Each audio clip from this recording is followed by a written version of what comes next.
네, 안녕하세요. 1주차 두 번째 시간 강의를 시작하도록 하겠습니다.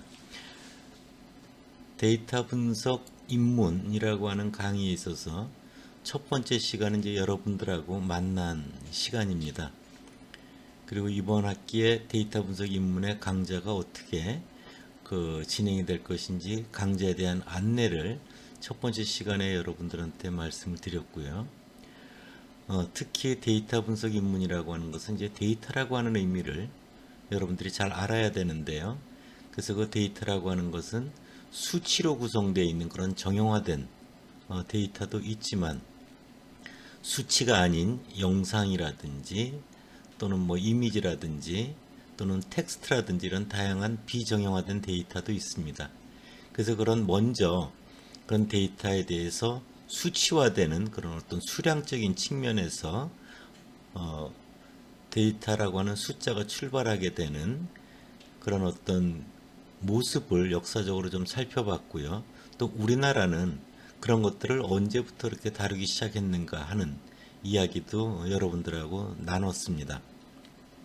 그리고 그런 데이터라고 하는 것이 원래는 통계학이라고 하는 스태티스틱스에서 볼 수 있듯이 국가를 운영해 나가는 지식 체계로서의 그런 의미, 즉 빅데이터로 시작돼서 보다 체계적이고 과학적인 그런 스몰 데이터, 조사라든지 실험 데이터가 활발히 이루어지다가 최근에 IT 발달과 더불어 다시 빅데이터가 리바이벌 된 것이다.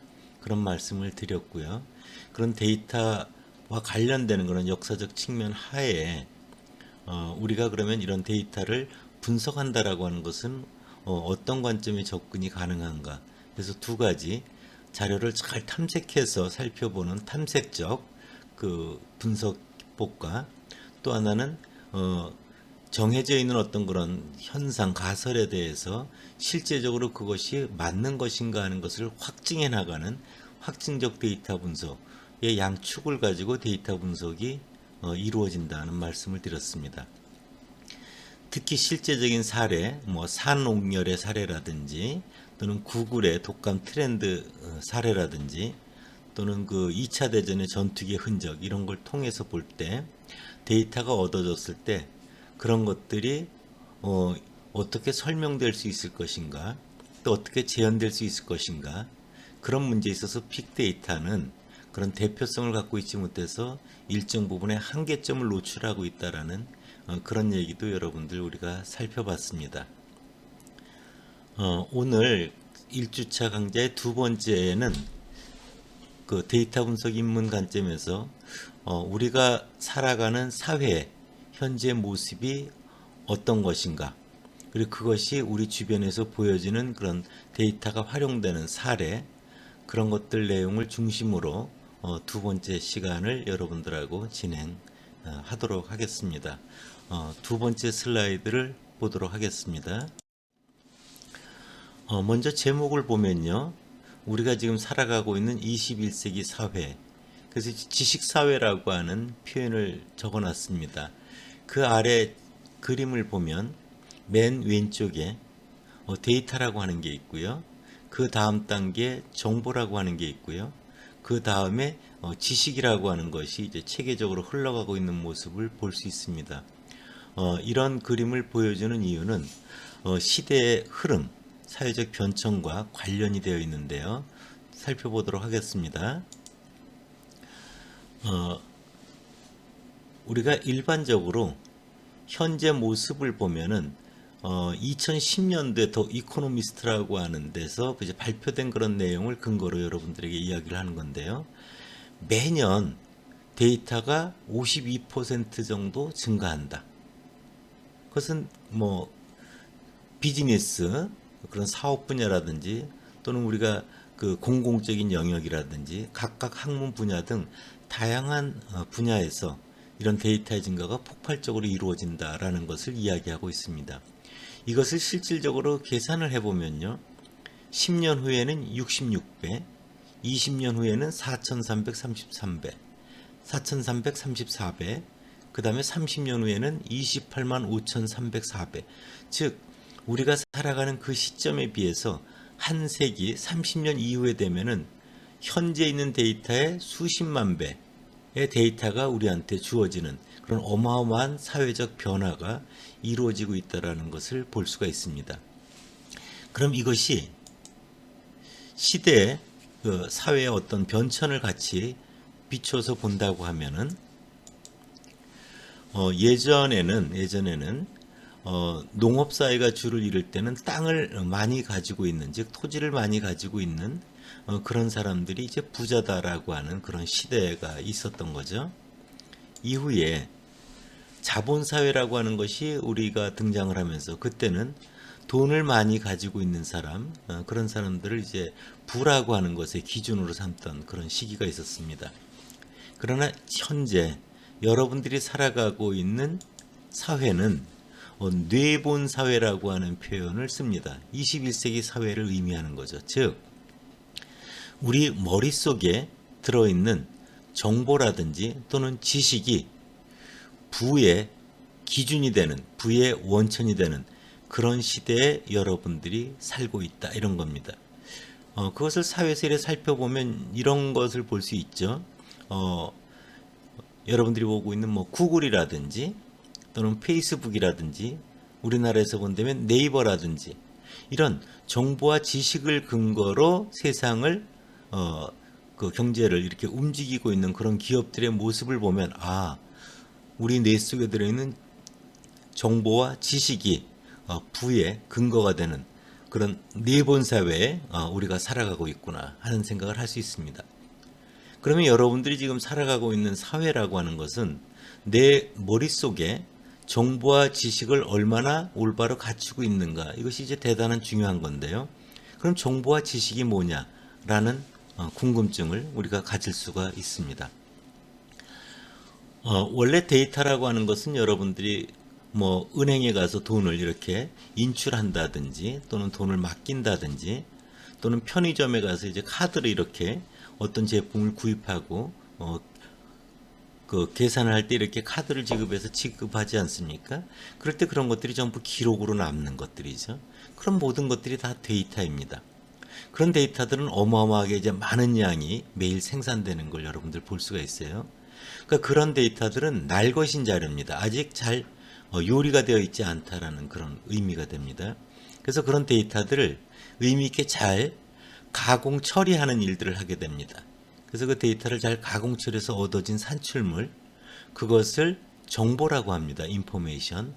그러니까 정보는 데이터를 가공 처리해서 얻어진 산출물, 이렇게 말씀드릴 수가 있는 겁니다. 그런 정보를 갖다가 우리가 이제 활용을 해보게 됩니다. 활용을 해보게 되면은 그 정보를 활용하여 뭐 은행에서 대출을 얻는 신용점수를 만든다든지 또는 기업 입장에서는 우수 고객들의 점수를 만들어 본다든지, 그래서 은행 같은 데도 보면 여러분들 최우수 고객부터 뭐 뜨내기 고객 이런 것들이 있는 걸 여러분들이 볼 수가 있습니다. 이런 식으로 우리가 실제적인 정보를 활용하여 그동안 인간이 축적된 여러 가지 노하우, 기술을 근거로 만들어내는 게 이제 지식이라고 하는 거죠. 그래서 지식은 정보를 활용하여 축적된 노하우다, 이렇게 말씀드릴 수 있습니다. 이 지식이 발견이 되면 그 발견된 지식을 가지고 실질적으로 활용하는 지혜가 필요한 거죠. 즉 인텔리전스라고 하는 겁니다. 인공지능에서 아티피셜 인텔리전스, AI의 뒷자 인텔리전스와 같은 의미가 됩니다. 따라서 정보와 지식을 만들어내는 데서 가장 그 자원이 되는 출발은 데이터입니다. 즉 이런 데이터로부터 정보와 지식을 우리가 이제 이끌어내는 거죠. 바로 그런 정보와 지식이 부의 원천이 되는 그런 시대에 여러분들이 살고 있기 때문에 데이터를 다루는, 그런 데이터를 분석하는 그런 능력이 가장 중요한 그런 이슈가 여러분들한테 되기 때문에 본 강좌에서 이와 관련되는 내용을 여러분들하고 나누게 되는 그런 것이라고 여러분들 생각해 볼 수가 있습니다. 세 번째 슬라이드로 넘어가도록 하겠습니다. 먼저 그러면 이렇게 데이터가 얻어지는 분야를 몇 군데를 한번 실질적으로 우리 사회에서 볼 수 있는 걸 보도록 하겠습니다. 먼저 사회 여론조사라고 되어 있는데요. 현재 여러분들 보여지고 있는 화면은 대통령 선거 예측, 지금도 대통령, 대선이라고 하는 것, 또 국회의원 예측은 이제 총선이라고 하는 거죠. 또 지방자치단체들에 대한 그 선거가 있죠. 이제 지자체 선거라고 하는 건데요. 그런 선거와 관련되는 것들이 우리가 출구조사라든지 또는 전화조사라든지 그런 걸 통해서 많이 이루어집니다. 요즘 최근에도 올해 국회의원 선거와 맞추어서 각 당의 후보를 결정하기 위해서 이런 전화조사, 여론조사를 통해서 후보를 결정하는 그런 모습을 언론에서 여러분들이 볼 수 있을 겁니다. 원래 이런 사회 여론조사에 이런 그 대통령이라든지 이런 선거 예측에 여론조사가 활용된 첫 번째 사례는 1987년도 대통령 선거에서 실제적으로 이용이 됐습니다. 지금 우리나라는 KBS라든지 또는 MBC라든지 SBS라든지 이런 방송사가 합동으로 이런 사전에 당일 투표가 이루어진 날 출구조사와 또는 전화조사 등을 병행하여 그 결과를 가지고 6시 전각에 뉴스를 통해서 또는 선거 예측 방송을 통해서 요번에 대통령은 누가 될 것이다. 또는 각 지역별로 국회의원은 어떻게 될 것이다. 이런 예측 방송을 하고 있습니다. 그와 관련되는 화면이라고 보면 됩니다. 이때 좌측에 보면은 예측한 결과가 나와 있습니다. KBS하고 당시 미디어 리서치라고 하는 회사에서 한 건데요. 좌측에 보면 노무현 후보가 49.1%, 이해창 후보가 46.8%그래서 2.3%포인트만큼의 차이가 있고요. 개표를 한 이후에 결과가 우측에 나와 있습니다. 거기 이제 실제 개표 결과다 이렇게 이제 표현이 되어 있는데요. 그것을 보면은 노무현 후보는 실제 48.9%를 득표했고 이해창 후보는 46.6%를 득표해서 두 후보자 간의 차이는 2.3%포인트와로서 예측 결과가 거의 정확한 그런 결과를 주고 있는 걸 알 수 있습니다. 다른 선거 예측에 비해서 대통령 선거 예측은 전국 선거구가 하나이기 때문에 좀 더 예측을 정확하게 맞추는 그런 특성이 있습니다. 왜냐하면 한 선거구에 대해서 충분히 많은 표본을 확보해서 예측하기 때문에 그런 것입니다. 그러나 올해 있을 이제 국회의원 선거, 즉 총선 예측 관련해서는 전국의 지역구 선거구가 굉장히 많거든요. 각 선거구별로 표본을 할당하다 보니까 각 선거구별 표본 수가 적어짐에 따라서 예측 오차가 이제 생기는 그런 문제가 실질적으로 있습니다. 이런 것들이 이제 사회 여론조사와 관련되는 그런 어떤 데이터가 활용되는 그런 모습이고요. 다음 슬라이드로 가도록 하겠습니다. 두 번째는 이런 조사와 관련돼서 데이터가 보여지는 것 중에 이제 마케팅 조사라고 하는 그런 부분이 있습니다. 우리나라 조사 전체 영역 시장에서 마케팅 조사가 차지하는 비중은 거의 80% 가까이 매출의 기준입니다. 그 정도로 기업에서는 마케팅 조사를 통해서 제품을 개발하고 또는 제품을 홍보하고 하는 이런 일들을 하고 있습니다. 화면에 보면은 여러분들 이제 맥주가 세 가지 종류가 있습니다. 여러분들이 아마 맨 우측에 있는 것은 실제로 보지 않았을 겁니다. 왜냐하면 예전에는 맥주가 국내에 오비 맥주와 또는 크라운 맥주 이 두 가지가 주류를 이루던 그런 시절이 있었습니다. 근데 그 당시에 시장의 점유율, 시장 점유율이라고 하는 것은 예를 들어서 맥주가 100병이 팔렸다면 80%가 오비 맥주가 팔렸고 20%가 크라운 맥주가 팔렸다면 오비가 시장을 80% 점유하고 있다. 뭐 이렇게 간단히 생각해 볼 수도 있습니다. 그래서 당시에 오비 맥주가 크라운 맥주를 압도하고 있던 그런 시점에서 크라운 맥주에 있는 입장에서는 이대로 가다가는 회사가 어려움을 겪게 되니 새로운 맥주를 개발해야 되겠다 해서 생각해낸 맥주가 이제 하이트라고 하는 겁니다. 하이트 맥주는 여러분들 광고에서도 보면 알지만 제일 처음에 이렇게 시작이 됩니다.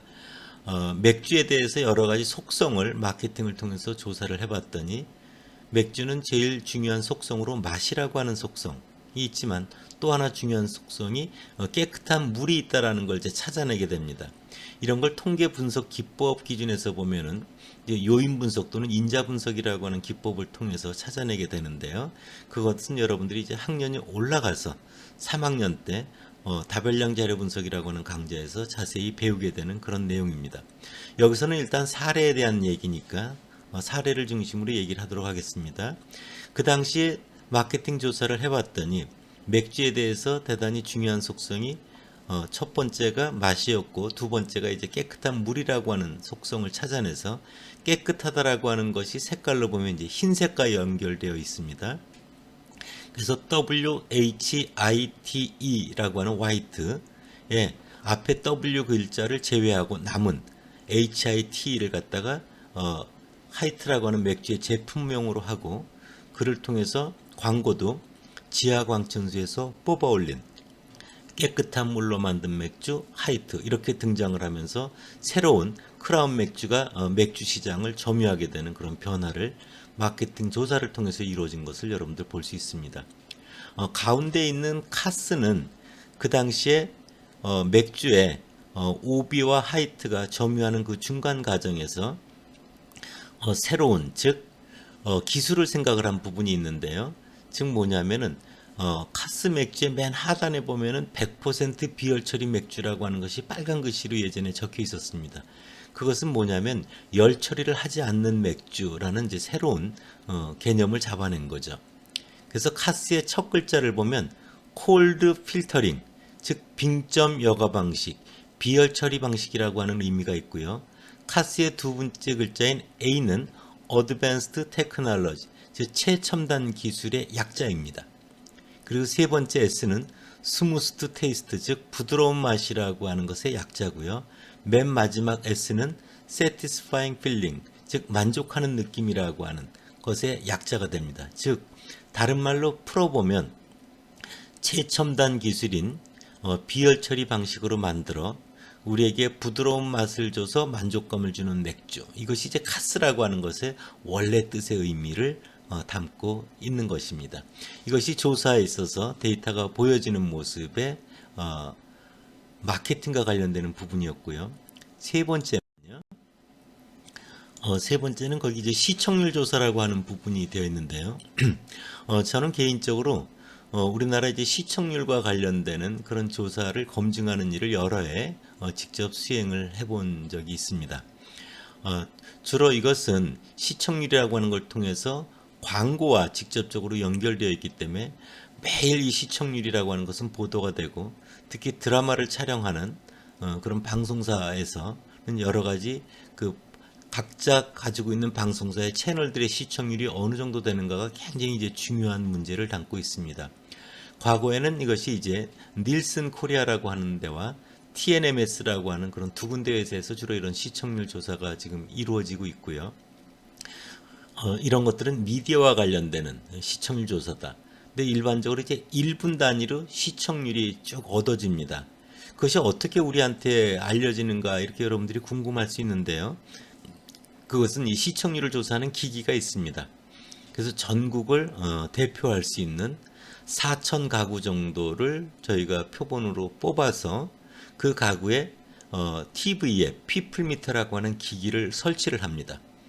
그리고 그 기기에 보면 버튼이 있는데요. 버튼을 통해서 그 집에 아버지가 보는지 또는 엄마가 보는지 아니면 내가 보는지 그런 것들을 전부 버튼을 통해서 누름으로써 어느 시간대 어느 프로를 누가 보는지가 실시간으로 얻어집니다. 물론 그 데이터 양은 어마어마하게 큰 데이터입니다. 그런 데이터들을 실시간으로 분석해서 1분 단위의 시청률을 조사하여 각 드라마의 시청률 또는 뉴스의 시청률들이 우리한테 이렇게 발표돼서 알려지는 그런 부분입니다. 이것도 우리가 일상생활에서 보게 되는 그런 데이터를 분석해서 시청률, 이 시청률을 통해서 광고 시장과 연결되는 그런 모습이라고 여러분들에게 말씀드릴 수 있습니다. 다음 슬라이드로 넘어가도록 하겠습니다. 이것은 조금 다른 시각의 이야기인데요.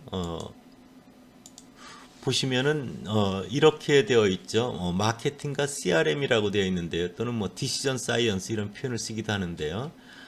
마케팅이라고 하는 것은 이제 제품을 이렇게 판매하고자 하는 활동이지 않습니까? 그와 관련돼서 또 CRM이라고 하는 고객과의 관계를 어떻게 관리하느냐, 뭐 이런 내용입니다. 이런 것 속에선 그럼 우리 현실에서 데이터가 어떻게 연결이 되어 있는가, 이런 걸 좀 여러분들하고 이야기를 나누고자 하는 것입니다. 슬라이드에 나와 있는 화면에 보면 과일 가게 아주머니와 동네 사람들 이렇게 되어 있습니다. 그래서 과일 가게가 있고요. 그 과일을 파는 이제 주인이 있습니다. 그리고 우측의 그림을 보면은 영숙이 엄마가 딸을 데리고 과일을 사러 오는 것을 볼 수 있습니다. 그래서 주인은 이렇게 얘기를 합니다. 영숙이 엄마 사과 사러 오는구만, 이렇게 표현을 합니다. 즉 이 과일 가게 주인은 오는 사람이 영숙이 엄마라는 걸 알고요. 또 사과를 주로 사러 온다는 걸 알아서 사과 사러 오는구만, 이렇게 얘기를 했습니다.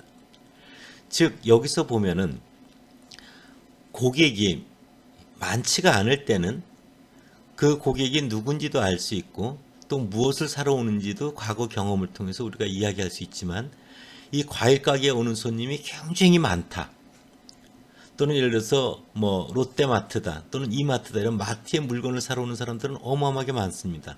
그 사람들을 일일이 누가 무엇을 사러 오는지는 알 수가 없습니다.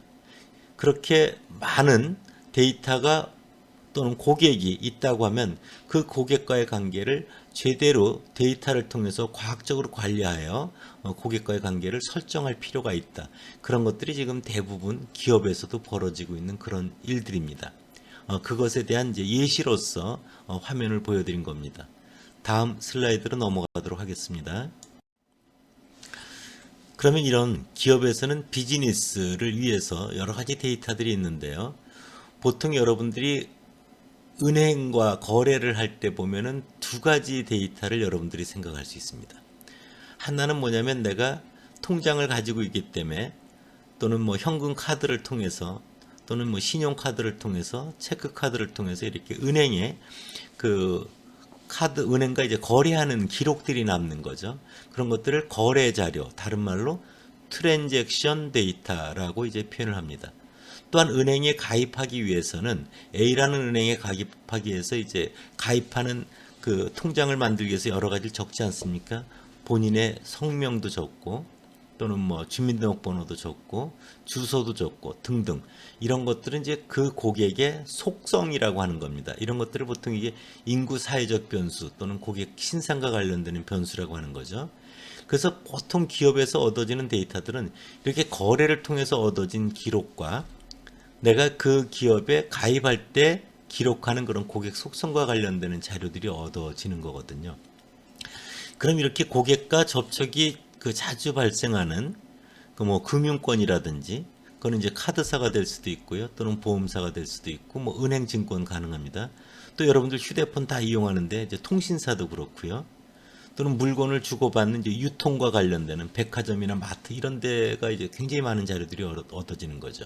그래서 이런 고객 정보들을 가지고 거래 데이터와 고객 속성 정보를 가지고 그 안에 여러 가지 의미 있는 그 정보라든지 지식을 찾아내서 그것을 기업의 비즈니스에 활용하는 그런 일들이 이루어지는 겁니다. 금융과 관련돼서는 그런 기록 정보나 대출 정보 뭐 이런 등등을 활용해서 고객들에 대해서 여러분들도 각자 이제 신용 점수라는 게 다 만들어져 있는 거거든요. 그런 걸 생각하면 여러분들이 이해할 수 있을 거라고 생각이 듭니다. 다음 슬라이드 넘어가겠습니다.